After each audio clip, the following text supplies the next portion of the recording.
Hello everyone, Reptrex here. So you can see I'm back in FTB ready for another episode. And in between episodes, I've actually started playing a little bit around with some... actually, I didn't see that all these were done already.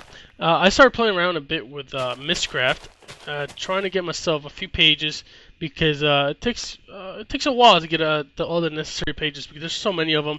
To get the proper ones, the one that you really want to use, takes a bit of time. And so yeah, I've been messing around a bit with that. I just want to had 5 ender pearls. I guess not. Maybe one of them wasn't ready to be harvested. Oh well. So pretty much what I want to do is go over how I got started because a lot of things have changed. So maybe you guys don't know and are a little bit confused. I had to do a little bit of research before I got started because things had completely changed, and the NEI is not very useful as to figuring out how to actually start, like which one's the beginning block. Pretty much to make linking books now. It's not as straightforward as it used to be. They could just grab a vanilla book and just put it in your crafting, pick it up, and it was already linked to the position you're in whatever dimension you're in at the moment. Now, to make a linking book, you need what is this thing called the ink mixer. I've actually ran out of ink in here at the moment, so unfortunately I can't really show you how to do it. I'll have to go get a little bit more. Actually, I could do that right now. Let's see, let's grab 10, because I'm probably going to need a few more of these after I'm done here, because I still need to explore quite a bit, because I'm nowhere near close with the books I wanted to grab. So first off, it's a bit click intensive, I would like to say, on how you get your ink vials, because water bottles, I should say, don't stack. So what you want to do is grab 2 ink sacks, and just put 1 water bottle in there, bring that out, and then these stack. So it's just a bit of a manual labor, I guess you could say, getting all the ink prepared because you're gonna need a lot of it. So consider going and grabbing about 48 inks from squids. Luckily, I have a huge lake here which spawns plenty of squids, so I didn't have a problem really looking for ink. So the first thing you want to make is this little block. It's called the ink mixer. Let's see if I can show you guys the recipe. It's not that big of a deal. Ink mixer, right? So it's just pretty much some stone, some planks, and an empty glass bottle in the middle, and it makes the ink mixer. And then you just put the ink vials on the left side with some paper, and it gives you a glass bottle, empty one, with the link panel. So you want to grab that, and with this is how you make the regular linking book. Just grab a piece of leather, and you go like this, pretty much. Or any shape is a what's it called, shapeless crafting, and you just get unlinked link book. And then with this, you can just grab it in your hand and just right click whenever you're ready. So I like putting my link books here on in my room, because here's where I have all my Mystcraft stuff.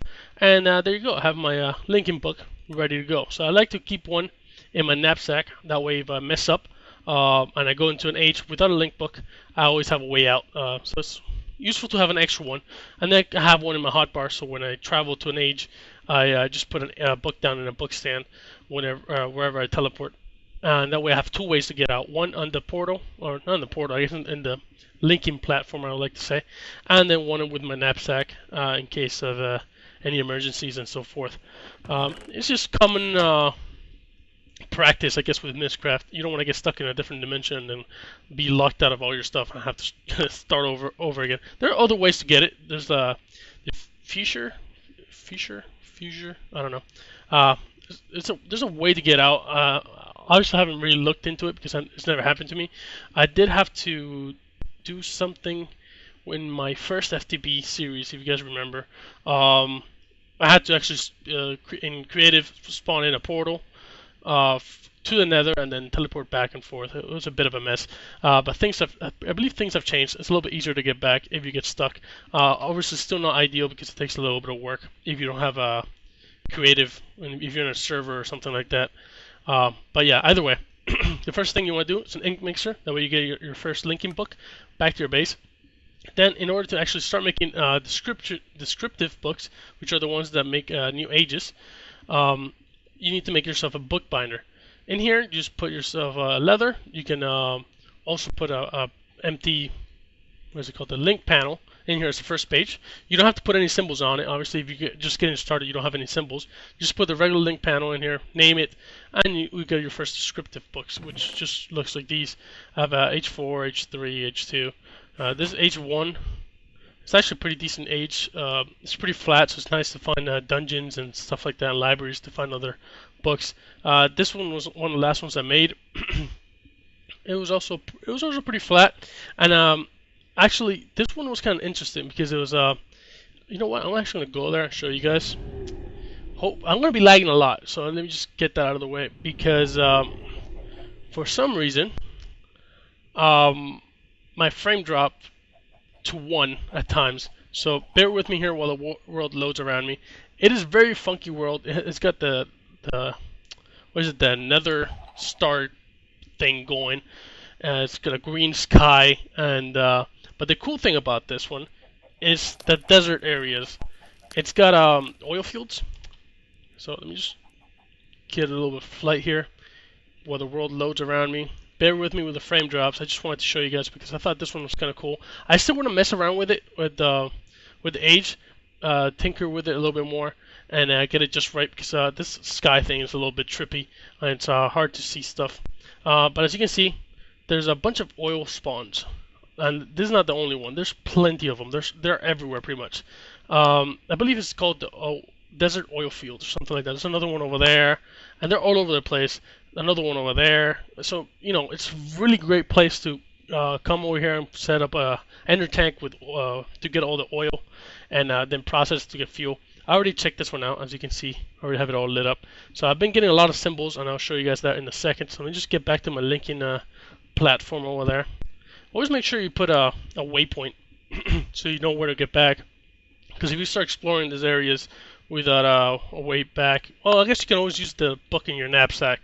But I use that one for like emergency situations mainly. But as you can see, this age is kind of weird. It doesn't have much instability per se. Apparently, I was reading up, and it's a little bit harder to get instability unless you put conflicting symbols into the descriptive books. But that's something you do. So I guess something that if you don't know how to write a book and you put too many conflicting symbols into it, just by randomly selecting a few, it can get a little bit messy, and it can get unstable with nasty side effects.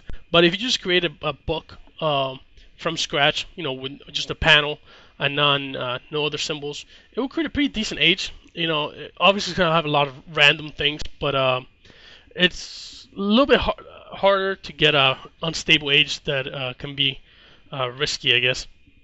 Which is nice because that way you can explore the ages a little bit easier. Go into libraries and collect a bunch of books, not books, symbols. Right. So next thing, what is going on here? Alright, I only have 2 notebooks. I have a third one somewhere, I think in the chest here. Right, that's another thing I forgot to mention. You might want to make yourself a notebook. The recipe for a notebook is pretty simple, just leather in a V shape. And that way you can keep all your, the symbols you collect on the other ages in one place instead of occupying all your space in your inventory. So it's a lot easier to collect symbols that way. This one's actually empty. This is the one I usually go with into the ages. I don't want to take the symbols I already have. That way I don't lose any. So just bring yourself an empty notebook and then empty out all the symbols you get into the writing desk. Actually, let me just show you guys the recipe for that. It's kind of, it has a shape. Well, it doesn't have the shape. It has it occupies the same space as a bed, so it's a little bit tricky to set down, especially in an area like this one. So I had to like get up here and try to get it to go this way. So it's a bit tricky if you have a limited space. You can just obviously plop it down anywhere on the floor as long as you have a bit of space. But as you can see, it's not hard to make. Just a bit of wood, planks, and some glass bottle, and a feather. Right, so let me just show you guys in a second. This one's empty. This is actually where I'm going to start keeping all the useful symbols I find. And this is where I've been dropping all my symbols. I have a lot of them. Well, obviously not enough, because as far as useful ones, I've only seen maybe 2 of them that looked a bit interesting. The desert oil field is definitely one of them. I found the savanna symbol already. If you guys remember from the last series, I like the savanna. It's a nice flat area, nice green fields. So it's a bit nice to get a quarry going in there. If I can find the plains symbol, which I haven't found yet, that's one of the ones I'm looking for. So you know, it's a few of them. I still have to go and organize a bit of them, see which one I find useful, and put them into another notebook, and then go on that way. So as I said, I'm still pretty early game as far as Mystcraft goes. I have gotten a lot of ages already made. I'm up to age 5, and yeah, it's a bit of work. I'll probably won't go back to talking about Mystcraft until I actually make a decent age, and I'll show you guys what kind of symbols I used and stuff into making the age, and you know, if I find anything interesting. Now, something else I want to show you guys is what I've been finding in all the dungeons. As you guys know, there's a bunch of Thumbcraft dungeons and the libraries where you find the symbols. Obviously, in the libraries you don't find any useful loot, but in the Thumbcraft dungeons and the little totem pole Thumbcraft stuff, I don't know how you call them, is the pretty much the obsidian platform with a bunch of totems sticking out with a chest in the middle. They all have decent loot, and I've gotten a lot of it, as you can see with my exploring. And I must say, this feels a little bit cheaty, getting all this stuff from chests in the dungeons, because this is a lot of pretty fancy stuff. I mean, builder's wands, I've got 4 of them. I've got 4 portal guns, different portal guns at that, so it's not even a repeated portal gun. So I can set up a bunch of portals. Not sure what this actually does, because I haven't really messed with Ars Magica ever. So I'm not sure what this will do for me. But I did get myself 16 shiny ingots, so that's going to be awesome when I want to actually make a Tesseract. But I got a bunch of music discs. I'm just keeping them because I want to do a little bit of get some research points with Thumbcraft later on and stuff like that. I'll probably just make a little music collection. Got a bunch of enchanted books. Nothing really that stands out really. Unbreaking, efficiency 4, I guess that's pretty nice. Smite 5, not really. Prefer sharpness. Fire protection 2, meh. So yeah, nothing really that fancy as far as enchantment books. But oh yeah, 8 iridium ore. That's insane. To get 8 iridium ores just from exploring chests, it's a bit insane because I could just keep on creating ages, flying around as a bat, and start collecting stuff. So you know, it feels a bit cheaty. Out of this stuff, the things I'll probably be using the most. The shiny ingots, and I'll probably be using the Wilder's Wand just because it's such an awesome tool. I also did get 17 Ender Lily seeds in total. Obviously, I didn't get all this stuff in one chest. I was probably finding 2 or 3 per chest, but it was actually fairly common in the first age. This book right here, which I mentioned, it's kind of nice finding loot and pages because it's nice and flat. It's a bit gloomy. It's a bit dark. But it's very nice to find all this loot. Yeah, that's pretty much it. Let's see. I also got some divine sigils. If you don't know, that's how you get the ingots to make the builder's wand. I think it's unstable metal or something. I forgot what it's called. Either way, some pretty fancy stuff.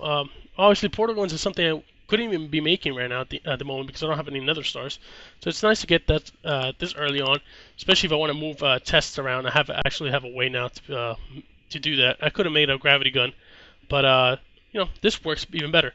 I've been getting these Oblivion frames. I looked them up, and this seems like pretty end game stuff for magic bees because apparently these Oblivion frames don't degrade at all. So I might actually start getting into bees just because I have a bunch of these. Not sure what I'm going to be doing with that because I usually tend to do other methods of gathering resources other than bees. So, you know, I might just do it just for the heck of it because I have it, so might as well use it. Right, so I'm 14 minutes into the episode, and I've been rambling on about Mystcraft, so I apologize if you guys weren't interested in Mystcraft. It's just a lot of things have changed, and I thought I should talk about it and go over a few things there that I've been doing. Obviously, I can't record because it's literally unwatchable. I tried rendering a piece of the video recorded, but the frame would go down to, my FPS would go down to maybe 1 frame per second for a good 15 seconds, so it's even less than 1 frame per second. And then the Adobe Premiere, which was what I'm using to render the videos, would just like replace the frames with the blurred combination of the frames. So it just came out really weird. I know you can disable the whole blurred transitions between frames, but then it just glitches out and puts all kinds of creepy colors and stuff in between. It just tries to guess what the frame should be because it doesn't have the information. So it's literally unwatchable, nothing I could do about it. So I'll just keep on exploring on my own, unless I find any interesting agents like I showed you guys today, that oil field stuff. Right, so last episode I made this iron tank, got it hooked up with an ender tank. Got some magnetic dynamos, and everything's laid out here. Energy cell's full, tank is full, magnetic dynamos are just whistling by. So I'm pretty much ready for any kind of thermal expansion machinery I can throw at it. So let me just put a few things away here, like ender pearls and the fancy berries. So let's see here. See, I'll probably make this episode a little bit longer just because I talked so much about Mystcraft. So let's see if I can get a few machines going. First thing I want to make is pulverizer. And I already explained why I want to go with the pulverizer for processing my ores from my mining and stuff like that, just because I get that little extra bonus. Obviously, I don't need that much shiny metal because I already got a bunch of it from the Mystcraft ages. But it just feels like I should maybe do something a little bit legit, because that's just, I'm saying it just feels very cheaty to do it that way, to get all the shiny metals that way. I feel like I should at least process some of my ferros and get a bit of shiny metals in order to do some tesseracts and stuff like that. Right, so I need a bit of a flint, some pistons, some copper, gold and redstone, machine frame, and a lot of glass, some iron, luckily not steel, bunch of glass, gold. Alright, so let's just get a few things here, and hopefully everything will go out smoothly. Let's just grab a bit of copper, a little bit more than that. Actually, I want to grab a bit more of iron as well. And that looks about it. Should have some glass here. I have plenty of glass here. And oh, redstone, right. I need plenty of redstone. Cool. Alright, so first off, I want to make a few of these. I want to make 4 pulverizers, just because this is going to be processing all my ores I get from a eventual quarry. Obviously, I'm not there yet, but eventually I want to get there. So just make actually, I'm going to make 8 of these because I'm going to need them for the redstone furnace as well. I'm not sure if I need these for the redstone furnace. I'm holding off on those for now. So let's see. I think I have some pistons laying around, right? So I got 4 of these. I need 4 of these, and I need some flint, which I believe might be here. Nope, here. Yep. Not sure what he's doing in mob drop, so I'm just gonna probably organize that better some other time. Right. So let's just get 4 pulverizers. Perfect. Now let's just get a redstone furnace. Here we go. Ooh, I need bricks. I need copper. I need redstone reception code. Okay, so let's just get a few more of these that go along with the machine frame that I already have. Alright, so at least I get that out of the way. So in redstone I have that, copper I have that, so I just need a bit of brick. Do I have any clay on me? Ooh, good thing I do. Alright, so let's just throw this into the electric furnace, which I still haven't upgraded. Oh, I have some more glass. I need to have more glass somewhere. So this is going to take a little bit of time, unfortunately. So what I guess I could be doing is, first of all, removing this grindstone, because I won't be using that for the foreseeable future. Luckily, because I was a bit tired of the thing. So let me just put this away here. And let's see, do I have any more of this hardened? Good. I don't think that's going to be enough. So let's just look quickly how to make a few more. I think I'll need a bit more leadstone actually. So let's see. I need some more, a lot of redstone, some glass, and some lead. So let's just grab a bunch of lead here. Sure, have a stack of lead. I already have glass on me. Let's grab a bit more of a redstone and make a bunch of this stuff. See, go. 24. That should be enough, hopefully. Right, and for the other stuff, I believe I need some invar. So I have some invar here. So let's see, harden version, harden, whatever that is. And there you go. Cool. 36 hardened energy conduits. That should be more than enough. Let's see how the bricks are doing. All right, I need 4 redstone So I need 8. 8 times 4.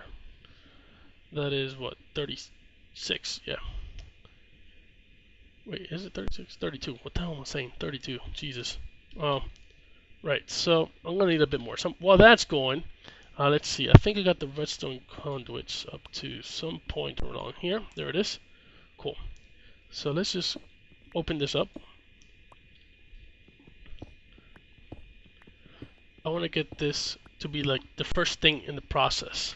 I'm probably going to have like an ender chest or something, or I could eventually replace it with a tesseract and just put it here, and then just put pipes or item ducts or whatever it is along here and process all my stuff. So what I'm going to do here is break this up.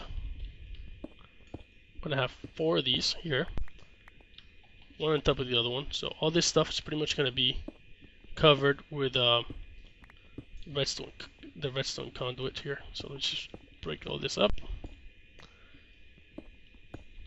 Here we go. Nope, not like that. Alright, well, I'll grab my wrench in a second. Let me just try to get the bottom part to properly connect. Alright, so that's connected. Let me just look at my knapsack here from a crescent hammer. There we go. Good.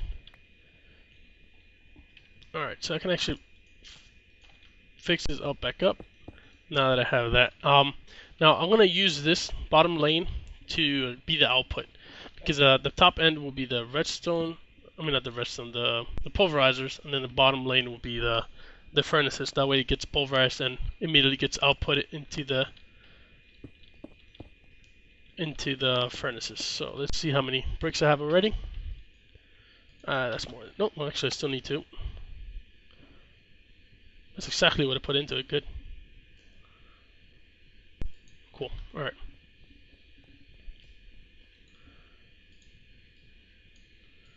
Alrighty. Redstone furnace. Here we go. Perfect. Alright, so let me just put a few of these things away. Pulverizer. Furnace. And here we go.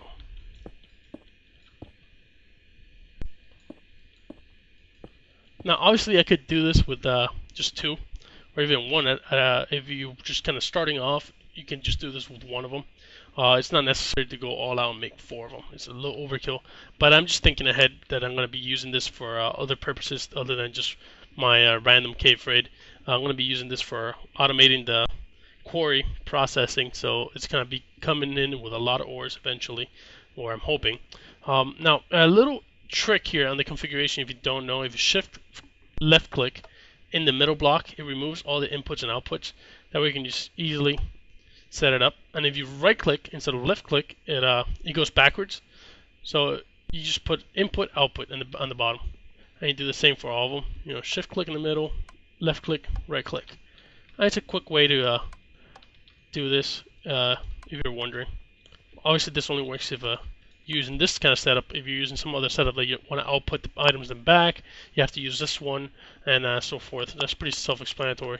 Depends on what kind of setup you're using. So, you know, there you go. Just configured 8 of these machines. Not bad. Right, so I'm going to probably be making some item ducts in between episodes. I'm still thinking if I should use a tesseract right off the bat, since I already got so much shiny metal. So I'm probably going to be making tesseracts next time around. I was originally thinking of probably going with what's it called, the ender chest. I'm kind of using an ender chest here to output items into the pulverizers and so forth. But since I got lucky with so many goodies from the ages, and I'll probably be getting a few more things, and I'll try to show you guys my loot from my adventures, and I'll try to keep you guys updated on that. But since I already got so many shiny metals, shiny ingots, I might as well just go straight into a tesseract. That way it saves me a lot of time and effort. Actually, this way I could probably run power directly into the tesseract from here, since it's so close by. And since you can actually run items, fluids, and power through the same tesseract, so that's kind of useful. I still have to mess around with it. I actually haven't used them. I haven't read up on it a bit, but haven't really used them. So so far, I still can use my little shortcut through here because it's not really influencing it much. I could use covers to cover this up, obviously, but you know, there's no need. This is kind of like hidden away. It's not really exposed much, so I think that can stay like that. But yeah, this is pretty good wrapping up point. So about 25 minutes in, and yeah, until next time, guys. Bye.